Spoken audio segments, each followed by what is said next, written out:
Yeah, such a good girl. Yeah, yeah, but not just these things. You're such a sweetie. Now it takes all the different camera views. So we can kind of so where we're at right now is we're a county beneath Chaffee County. Yeah, burger.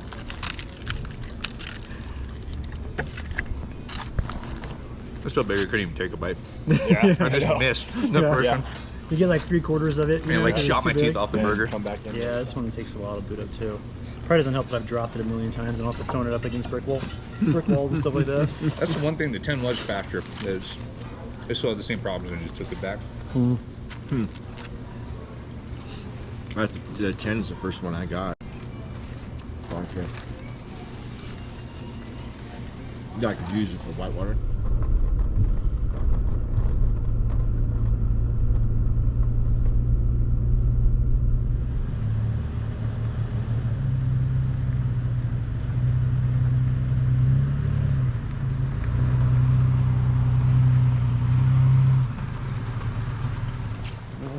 Go fly fishing. Let's go. Let's go. Let's go. All right, bud. I'm gonna head out. I'm gonna go fish. All right, bud. So I'll probably work my way down to some of those S bends. So I'll probably be gone for maybe an hour or two. All right, cool, man. All right, we'll see you.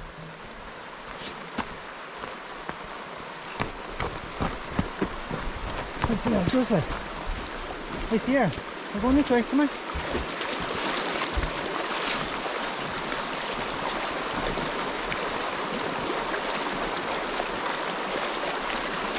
Girl. He's looking back at camp and currently camping with Brad. Right there, Sunrader Overland. Let's go check him out on YouTube. He's just getting started, but really nice campsite here next to a creek and little fishing hole there. I think Brad said he caught a 6-inch brown or 6-inch brook trout in there this morning. And then what I'm going to do is I flew the drone. This is a reason why I think having a drone out here is a good idea. Number one, I flew it all the way down there so I could check out the lay of the land for the river, and I realized just a little bit further down there's a lot better fishing conditions. And then also you can check out campsites. Like if there's a campsite at the end of a really awesome trail, but it's kind of gnarly to get there and maybe there's only enough room for one person to set up, you can get your drone up in the air and you can scout with it, which is really useful. Saves you a ton of time. Nice deep pool here. That might be my cold pool plunge a little bit later. Brad was wearing sandals and he said it was absolutely frigid, so we'll see. Last night it got down to right about freezing. Yeah, we're gonna take this little trail. Get down to right about freezing at camp, and tonight's supposed to be the same with daytime temps right around 70. So it's real nice and pleasant up here. And we came up here specifically for the cooler temps because it's still pretty hot in some of the lower lying areas of Colorado at the moment. And so we're gonna hang around here. Sierra's gonna have fun rooting around the forest. I'm gonna fly fish, and it's gonna be an excellent start to the week. Yeah. Good girl, sweetie. Hey, let's go across the river real quick. Let's come over here. Let's go this way.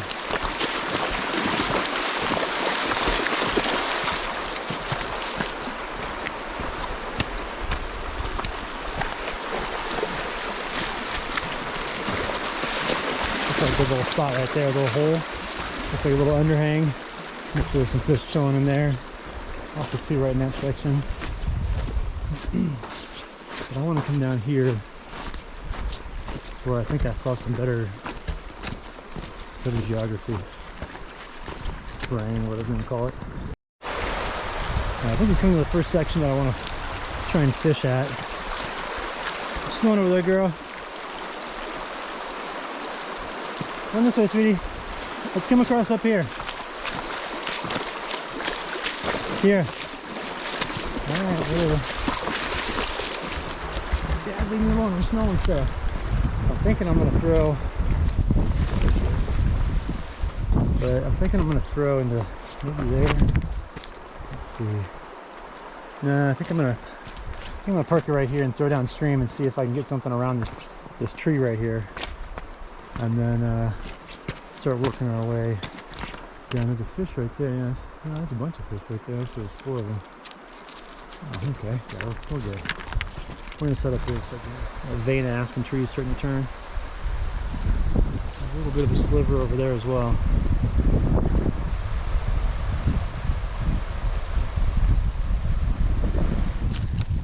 You're covered. Stop. You're covered. There you go, sweet girl. Your coat just looks so good, sweetie. Easy. Alright, kind of getting attacked by bees here, but I wanted to show you something real quick. If you're going to Tenkara fly fish, the spool that you keep your fixed line on, what'll do is it'll make it to where the bottom part of the string is kind of like all tangled like this, and it'll stay like this unless you straighten it out. And the way to straighten it out is real simple. You just take it, you just hold it, and you just real slowly pull on this, make it real tight. You just pull on it, and the curls will go away. Here, I'll show you in a sec. So there it is, and straight. So that's kind of how that works. I just want to show you that real quick while I was setting up, because it's real. Some people talk about that, say, yeah, the line's always so tangled up, and I'm like, yeah, there's ways to make it to where it's not tangled. So that's how you do it. So I want to show you all what I'm going with here.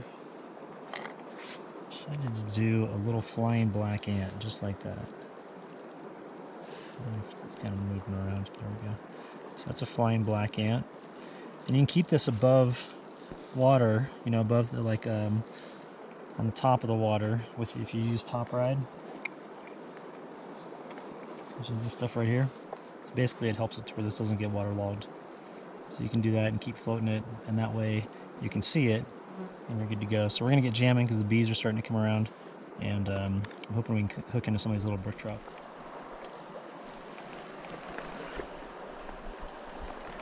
Nice. Got one right out the gate. Little tiny guy, look at this. Look how small this little dude is. And looks like this little fella here. Just beautiful coloring on it. It's such a pretty fish. You can always tell where they're brook trout. See those little fins with the orangish with the black and white? That's a brook trout. Along with the spots on it. Kind of like the aqua green. Hey boy. Alright, let's go a tiny bit bigger. And but by tiny I mean super tiny. This thing's really small. Let me pull this down real quick. This one's a little bit bigger, but not too much. Let's get some better coloring.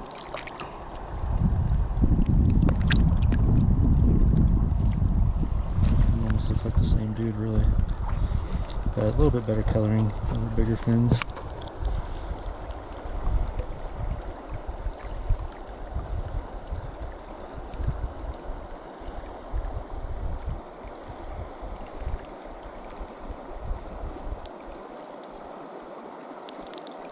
I'm trying to get this out of here. Maybe hooked on there. There we go. Pretty little guy. These don't get too big in Colorado, but they get huge in Maine.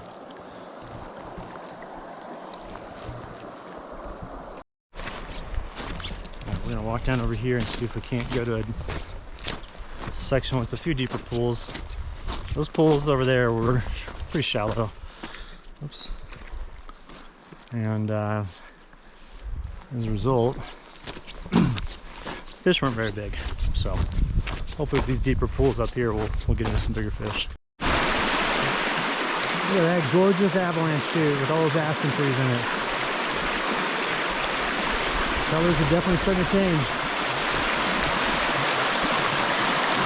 We didn't get anything here. We're gonna move on to the next one. I'm not seeing any fish spook. Sierra, what you doing over there, girl? Come here. Yeah, little girl. Should we go do some exploring? You found me some good fishing holes? That's pretty deep in that other section. You're good there, though. Good girl. You got it, baby. Good girl, Sierra. Come on. Good job, sweetie. So yeah, it feels great to be back in Colorado, and I just love being around all this water. I really miss fly fishing a lot. And so my goal this winter is to hopefully do enough with the winter camping and make enough on YouTube to where I could afford a, sorry, that would be on my arm, afford a small little parcel in Colorado to use as a home base to operate out of in the summertime for fly fishing, and then spend the spring and maybe part of fall over in northern Arizona, and the winter's back here. So just kind of bounce back and forth between the two, which would be incredible. It'd be a great life. It'd be really some incredible terrain to cover. But I just realized I miss fishing so much, so I need to have it in my life, and so it's gonna be a goal of ours this winter. Nice little trout here. Yeah, that's a good looking brook. Get him up on the over there. I know, I see you, buddy. Huge bow. And this is a nice looking one. Really nice looking brook. And got a little bit of the hook jaw going, so that means it's a bit of a bigger one. Whoops. Just dealing with this guy.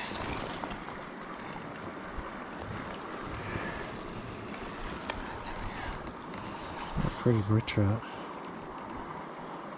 Okay. Good looking. Put those teeth in there.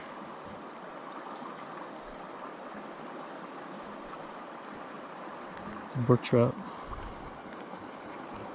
Real pretty coloring.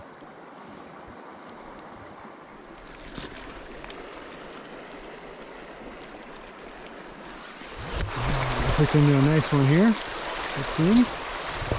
Let's bring it back down here and we'll check it out and see what it looks like.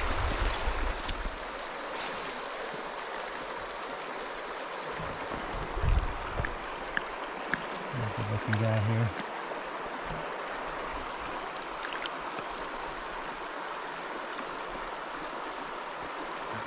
Get this guy off here.